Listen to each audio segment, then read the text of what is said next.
ബഹുമാനപ്പെട്ട യഹ്യ ഇബ്നു ഫളൽ റളിയല്ലാഹു അൻഹു പറയാണ്, മഹാനായ മുഹമ്മദ് ഇബ്നുൽ മുൻകദിർ റളിയല്ലാഹു അൻഹുവിനെ കുറിച്ച് ചില സ്വാലിഹീങ്ങൾ പറയുന്നത് ഞാൻ കേട്ടു. ബഹുമാനപ്പെട്ടവർ ഒരു രാത്രി അദ്ദേഹം നിസ്കരിച്ചു കൊണ്ടിരിക്കുമ്പോൾ കരയാൻ തുടങ്ങി. കരച്ചിൽ വല്ലാതെ ശക്തമായി. അതുകൊണ്ട് വീട്ടുകാർ പേടിച്ചുപോയി. വീട്ടുകാര് ബഹുമാനപ്പെട്ട അബൂ ഹാസിമിനെ വിളിച്ചു വരുത്തി എന്താണ് ഇദ്ദേഹം കരയുന്നതിന്റെ കാരണമെന്ന് ചോദിക്കാൻ പറഞ്ഞു. അബൂ ഹാസിമിനെ വിളിച്ചു വരുത്തി അദ്ദേഹം വന്നപ്പോൾ ഇദ്ദേഹം കരയുകയാണ്. ബഹുമാനപ്പെട്ട മുഹമ്മദ് ഇബ്നു മുൻകദിർ റളിയല്ലാഹു അൻഹു കരയുകയാണ്. അപ്പോൾ ഇദ്ദേഹം ചോദിച്ചു, നിങ്ങൾ എന്തിനാ കരയുന്നത്? യാ അഖി മല്ലദീ യബ്കാക്, നിങ്ങൾ എന്തിനാ കരയുന്നത്? നിങ്ങളെ കുടുംബം പേടിച്ചു പോയല്ലോ. ആ സമയം ബഹുമാനപ്പെട്ട മുഹമ്മദ് ഇബ്നു മുൻകദിർ റളിയല്ലാഹു അൻഹു പറയുകയാണ്, പരിശുദ്ധ ഖുർആനിലെ ഒരു ആയത്ത് ആലോചിച്ചാണ് ഞാൻ കരഞ്ഞുപോയത്. നിസ്കരിച്ചു കൊണ്ടിരിക്കുമ്പോൾ ഒരു ആയത്ത് എന്റെ മനസ്സിലൂടെ ഓടി വന്നു. വബദാലഹും മിനല്ലാഹി മാ ലം യകൂനു യഹ്തസിബൂൻ. പരിശുദ്ധമായ ഖുർആനിന്റെ ഈ ആയത്ത് എന്റെ മനസ്സിൽ ഇടം പിടിച്ചു. ഈ ആയത്ത് ഞാൻ ചിന്തിച്ചു പോയി. എന്താണ് ആയത്തിലൂടെ അല്ലാഹു പറഞ്ഞത്? വബദാലഹും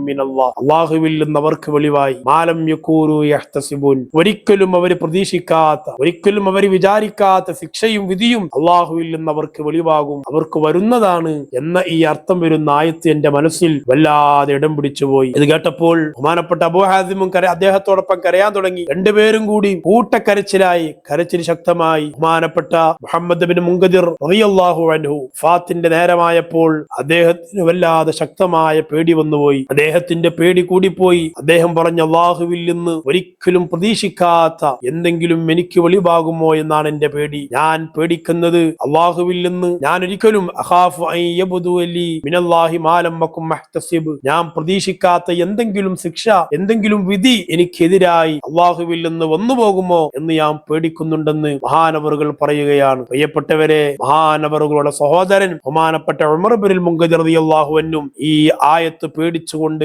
രാത്രിയിൽ കരയാറുണ്ടായിരുന്നു എന്ന് ചരിത്രത്തിൽ കാണാൻ കഴിയും. നമ്മൾ ശ്രദ്ധിക്കേണ്ടതുണ്ട്, നമ്മൾ ആലോചിക്കേണ്ടതുണ്ട്. പലപ്പോഴും ഖുർആനിലെ പല ആയത്തുകളും നമ്മൾ ഓതാറുണ്ട്, പക്ഷേ അതിന്റെ അർത്ഥം അറിയാം അല്ലെങ്കിൽ അറിയാതിരിക്കാം. ഏതായാലും അതൊക്കെ ചിന്തിച്ചുകൊണ്ട് ഒരു നിമിഷം പോലും നമ്മളാരും കരഞ്ഞിട്ടില്ല.